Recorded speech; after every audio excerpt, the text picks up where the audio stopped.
Hello and welcome to another episode of Sprucing Up Rebel Server, the series in which we work on just all those little fine touches on Rebel Crew server. And if we come over to our fantastic bulletin board, you'll see we got a couple new things here. So I see what you did there. Farming supply now open, so that's pretty cool. Rebel City map, so we'll go check that out.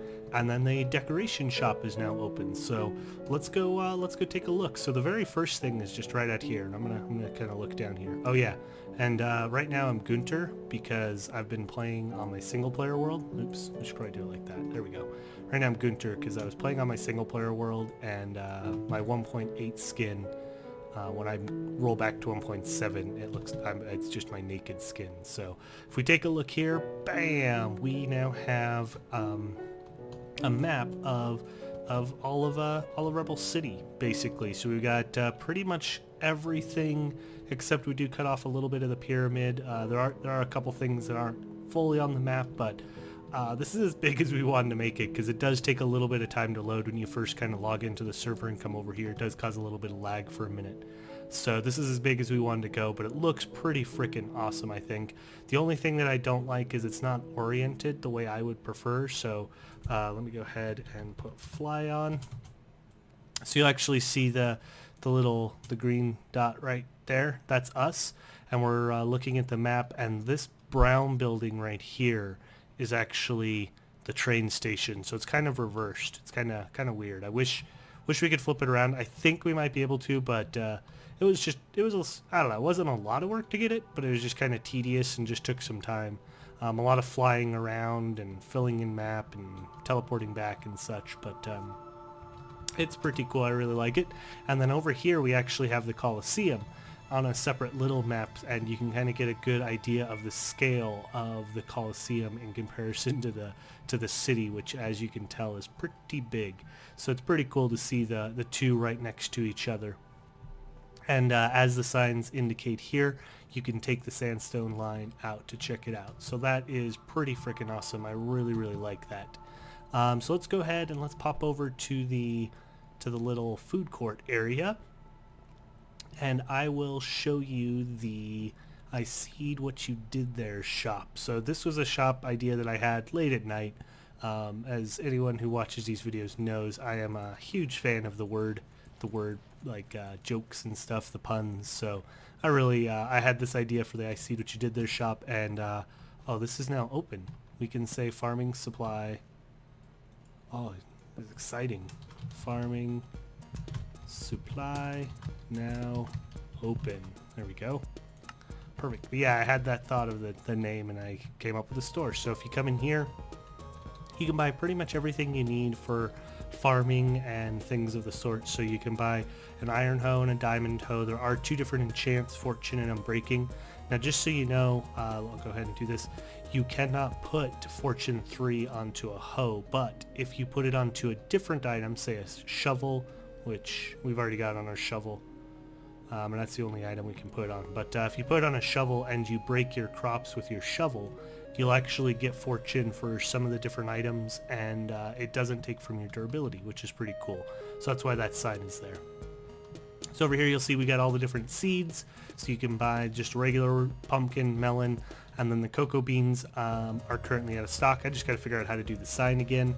And then you can buy your wheat, your carrots, your potatoes, your apples. You can buy a bowl just because I wanted 3 things here, and this is where the mushrooms are going. And then you've got different quantities, I should say, of bone meal. So 1, 16, 32, and 64. So that's that shop, so kind of cool. So if you need any farming materials, there you go. This is a buy-only shop. The really kind of the only place that you can sell stuff is going to be the mall for the most part. All the other shops are going around the server will be buy-onlys. Let's do, we got plenty of food, so we don't need to buy any sushi, but how full is this? That's pretty full.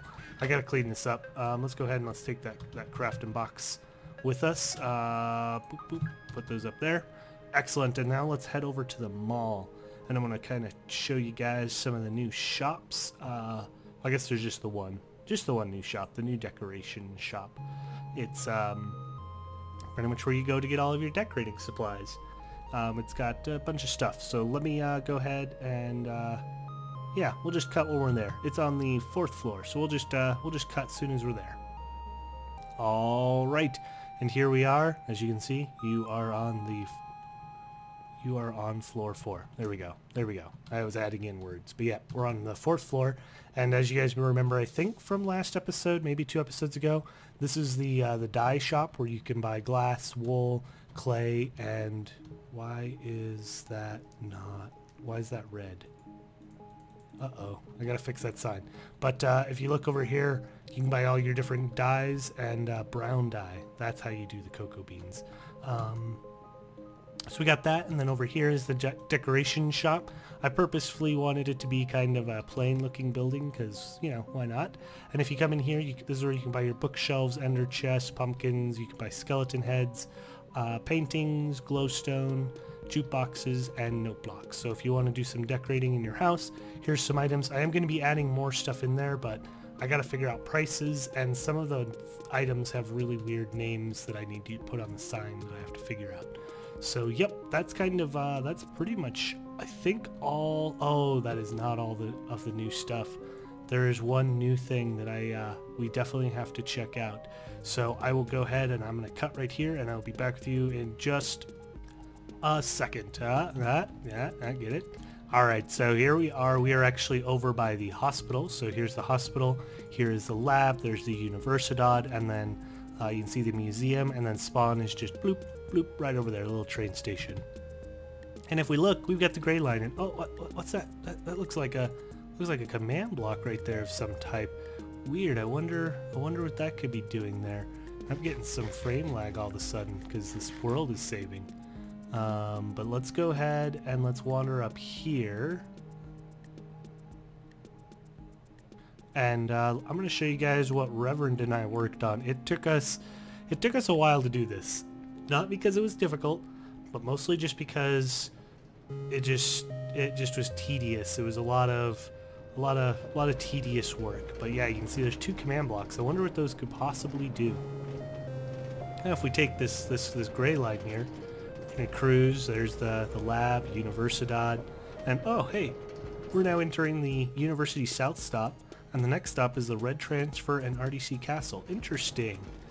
And so you can now see what those command blocks do. They pop up those messages telling you what station you're entering and what the next station will, or I should say stop, not station, what the next stop will be. So there you go.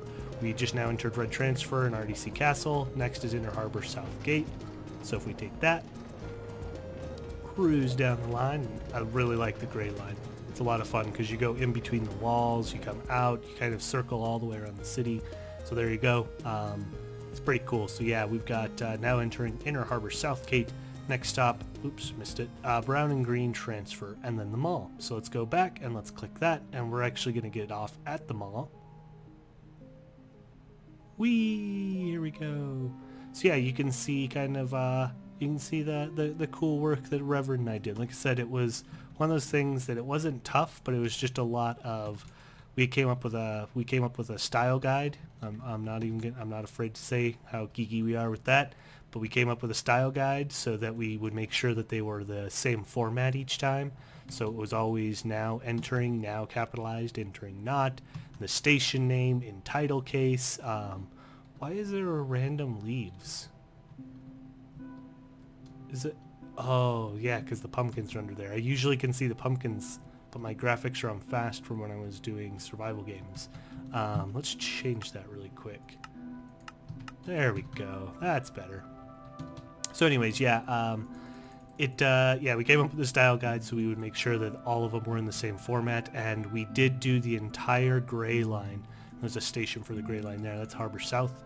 But we did do the entire gray line in both directions.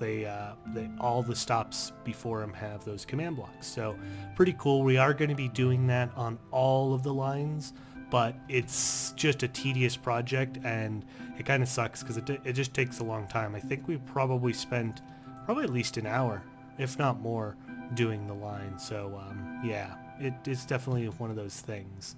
Yeah, so I think that's pretty much it. I'm going to go ahead and cut here, and I'm going to meet you guys at a super secret location for our next cool little project. Alright, we are back, and if you notice, we're not too far from where we started. We're back by the mall on purpose, and the reason for that is if we come over here to the gray line right here, I have added a new thing, and this is actually something that Rever and I talked about adding at each station as well, and I kind of came up with a way that I think I want to do it. So here we have this gold pressure plate. It looks so tantalizing, doesn't it? You just want to step on it, and when you do, oh, you get a nice little, oops, wrong button. You get a nice little message that whispers to you that will tell you the points of interest at this stop. So obviously there's more than just the mall here. I just wanted to do it just for demonstration's sake and to kind of see how it feels. I think this is probably going to be the best way for us to implement this, just because I don't want to put it in the wall, because as you can see, this station right here doesn't really have much wall space that we can utilize to put a button and such, and this puts it in a central location so that you can get to it. So yeah, that's kind of it. I really like it. I really like the gray line. I love the point of interest.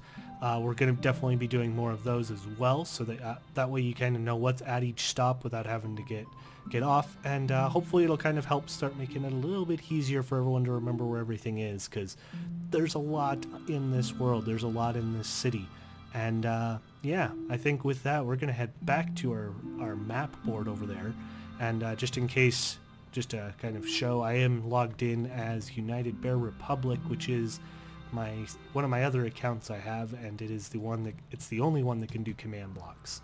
So that's why I'm in this account, in case you were curious. And there are frames dropped because the maps are loading.